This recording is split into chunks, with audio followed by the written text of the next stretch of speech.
ಈಗ ಕಾಂಗ್ರೆಸ್ನವ್ರಿಗೆ ಅನುಕಂಪ ಬಂದಿದೆ,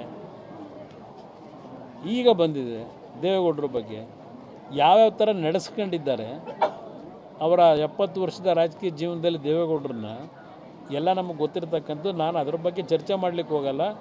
ಇವತ್ತು ಅವರಿಗೆ ಅವರ ಉದ್ದೇಶ ದೇವೇಗೌಡರ ಬಗ್ಗೆ ಅನುಕಂಪ ತೋರಿಸಿರೋದು.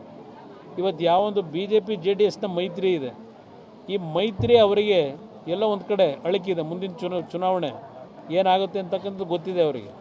ಆ ಹಿನ್ನೆಲೆಯಲ್ಲಿ ಈ ಮೈತ್ರಿಯಲ್ಲಿ ಬಿರುಕು ತರಬೇಕು ಅನ್ನೋದು ಒಂದು ದೃಷ್ಟಿ ಇಟ್ಕೊಂಡಿದ್ದಾರೆ. ಈಗ ಅರ್ಜಿ ನಾವು ಹಾಕಿದ್ದೀವ, ದೇವೇಗೌಡರನ್ನು ಕೊಡಿ ಅಂತ ಕೇಳಿದ್ದಾರಾ?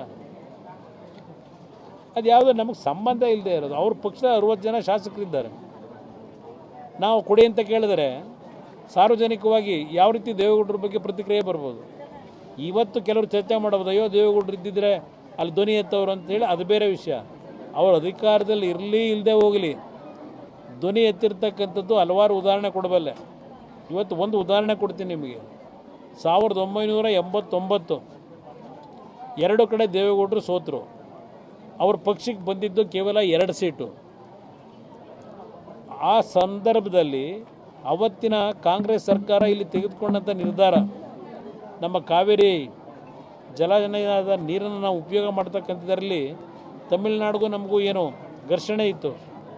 89ರಲ್ಲಿ ಅವತ್ತಿನ ನಮ್ಮ ರಾಜ್ಯ ಸರ್ಕಾರ ಉದ್ದಟತನ ಏನು ತೋರಿಸಿದ್ರು, ಪ್ರಥಮವಾಗಿ ಟ್ರಿಬ್ಯುನಲ್ ರಚನೆ ಆದಂಥದ್ದು ಅವರ ನಡವಳಿಕೆಯಿಂದ.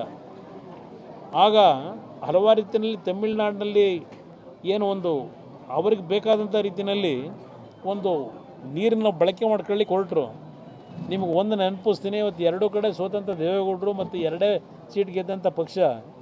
ಆ ಸಂದರ್ಭದಲ್ಲಿ ಇಲ್ಲಿ ಬಹುಶಃ ನಮ್ಮ ಜೊತೆಲಿ ಇಲ್ಲ, ನಮ್ಮ ಯಾರಪ್ಪ ನಮ್ಮ ಲೀಡ್ರ್ ಇದ್ನಲ್ಲ, ಅಲ್ಲ ನಾನು ಬಂದಲ್ಲ ಮೈಸೂರು ಆಫೀಸಿಂದ ದುಡ್ಡು ತಗೊಂಬಂದಲ್ಲಪ್ಪ ಲಾರಿ ಕೊಡೋಕ್ಕೆ ಬಸ್ಗಳಿಗೆ, ಶಿವಾನಂದು ನಮ್ಮ ಬುದ್ನೂರು, ಅವರ ಮನೆಯಲ್ಲಿ ದೇವೇಗೌಡರ ಮೀಟಿಂಗ್ ಕರೆದು ಅವತ್ತಿನ ಒಂದು ಸಂದರ್ಭದಲ್ಲಿ ನಮ್ಮ ಜನಕ್ಕೆ ಆಗ್ತಿರ್ತಕ್ಕಂಥ ಅನ್ಯಾಯಕ್ಕೆ ಅವ್ರು ಏನು ಯಾವುದೇ ಜನ ಸೋಲಿಸಿದ್ರು ಜನಗಳ ಪರವಾಗಿ ಧ್ವನಿ ಎತ್ತಿದ್ರು. ಮೈಸೂರಿನಲ್ಲಿ ಮೈದಾನದಲ್ಲಿ, ಮಹಾರಾಜ ಮೈದಾನದಲ್ಲಿ 2 ಲಕ್ಷ ಜನ ಸೇರಿಸಿ ಒಂದು ಸಭೆ ಆಯಿತು.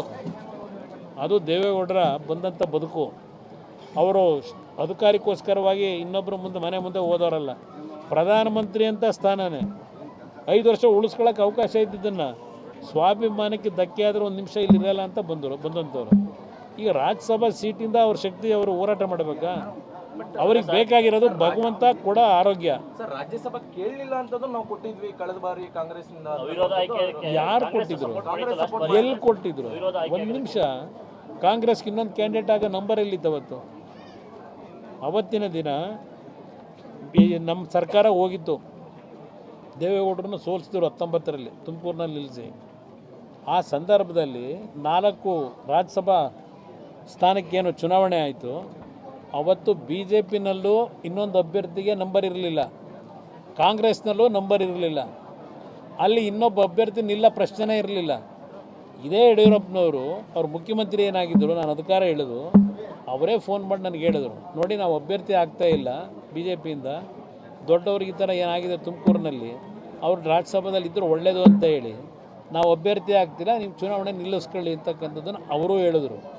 ದೇವೇಗೌಡರಾಗ ಒಪ್ಪಿರಲಿಲ್ಲ. ನಾನೇ ದೇವೇಗೌಡರಿಗೆ ಬಲವಂತವಾಗಿ ನೀವು ಅಲ್ಲಿರಬೇಕು ಅಂತ ಹೇಳಿ ಅವತ್ತಿನ ಪರಿಸ್ಥಿತಿನಲ್ಲಿ ಅವ್ರಿಗೇನು ಅವಕಾಶ ಇತ್ತು, ಆ ಅವಕಾಶ ಅವತ್ತು ಬಂದಿದೆಯೇ ಹೊರತು ಇವ್ರು ಬೆಂಬಲ ಕೊಟ್ಟು ಬಂದಂಥದ್ದಲ್ಲ. ಅದು ಈಗ ಒಕ್ಕಲಿಗರಿಗೆ ಅನ್ಯಾಯ ಆಗೋಯ್ತು ಅನ್ನುವಂಥದ್ದು ಮಾತಾಡ್ತಾ ಇದ್ದಾರೆ. ಯಾವ ಥರ?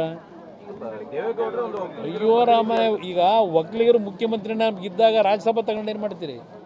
ಪಾಪ ಒಕ್ಕಲಿಗರು ಮುಖ್ಯಮಂತ್ರಿನೇ ಇದ್ದಾರೆ, ಎಲ್ಲಿಂದ ನ್ಯಾಯ ಆಯ್ತದೆ? ಪಾಪ ಅವ್ರು ಉಳ್ಸೋಕ್ಕೆ ಅಲ್ವ ಮಾಡಿರೋದೀಗ. ಇನ್ನೊಂದು 2 ತಿಂಗಳು ನೋಡೋಣ ಸುಮ್ಮನೆ.